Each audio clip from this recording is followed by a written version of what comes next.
Praise the lord. స్నేహితులారా, ఐగుప్తులో నుండి ఇశ్రాయేలీలు బయటికి వచ్చిన తర్వాత వాళ్ళు ప్రయాణం చేస్తున్న కాలం అంతటిలో అనేక సార్లు వాళ్ళు ఎంతో సంతోషించుండవచ్చు. అబ్బా, ఇంకా కానానుకు దగ్గరగా వచ్చేసాం, ఇంకా మన కష్టాలన్నీ తీరిపోయినాయి, ఇంకా కొద్ది రోజుల్లో మనము ఆశిస్తున్న దేశానికి మనం చేరుకుంటామని వాళ్ళు ఎంతో సంతోషించుండవచ్చు. నేను అనుకుంటా, దేవుని బిడ్డలారా, దేవుడు కూడా మీరు దగ్గరగా వచ్చారు, మీరు మీ దేశానికి దగ్గరగా వచ్చారని వాళ్ళని ఎన్నోసార్లు బలపరిచాడు అనుకుంటా. మరి అలా దేవుని నుండి వాళ్ళు బలపరచబడ్డారు కనుకనే ఒక నిరీక్షణతో వాళ్ళు ప్రయాణం చేశారు. అయితే దేవుని బిడ్డలారా, మనం కూడా మన విశ్వాస జీవితంలో మనకున్న అవసరతలను బట్టి, అక్కరలను బట్టి దేవుని సన్నిధిలో మనం ప్రార్థన చేస్తాం. ఏదైనా ఒక ప్రాముఖ్యమైన విషయం, నా జీవితానికి ఇది అవసరము అని అనుకున్న దాని గురించి మనము దేవుని సన్నిధిలో ఎంతో ప్రార్థన చేస్తాం. కనికరం గల దేవుడు మన ఎడల కటాక్షం చూపి మన ప్రార్థనకు జవాబుగా మరి తన నుండి మనకి ఏదైతే అవసరమో ఆ ఆశీర్వాదాన్ని దేవుడు మన చేతి దాకా తీసుకొచ్చి అక్కడ మరి ఆపేయడం జరుగుతుంది.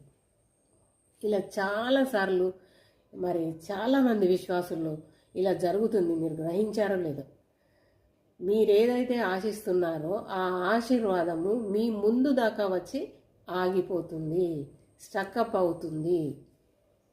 ఎప్పుడైనా ఇది గమనించారా దేవుని బిడ్డలారా?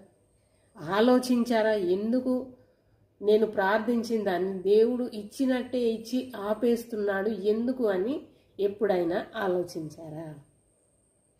ఆలోచించాలి దేవుని బిడ్డలారా.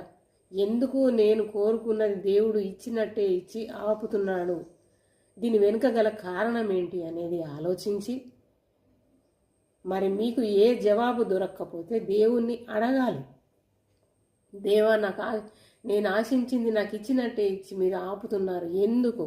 ఇంకా నేనేం చేయాలి? నేనేం సరి చేసుకునేది ఉన్నది? నేను నీ కొరకు ఏం చేయాలి? ఇలా ఎప్పుడైనా అడిగామా? అడగాలి దేవుని బిడ్డలారా. ఒకవేళ ఆయనకు ఆయాసకరమైన మార్గం ఏదైనా నీ లోపల ఉందేమో, అందుకే దేవుడు ఆశీర్వాదాన్ని ఆపాడేమో. కాబట్టి దేవుని బిడ్డలారా, దేవుని సన్నిధిలో ఇంకా మొరపెట్టండి, ప్రార్థించండి. దేవుడు తప్పకుండా మీతో మాట్లాడతాడు. ఆయనకు ఆయాసకరమైన మార్గం ఏదైనా మీకు చూపిస్తే అది సరిదిద్దుకొని భారంగా ప్రార్థించండి. మరి మీరు ఆశించినది పొందుకునే వరకు దేవుని వైపు చూద్దాం.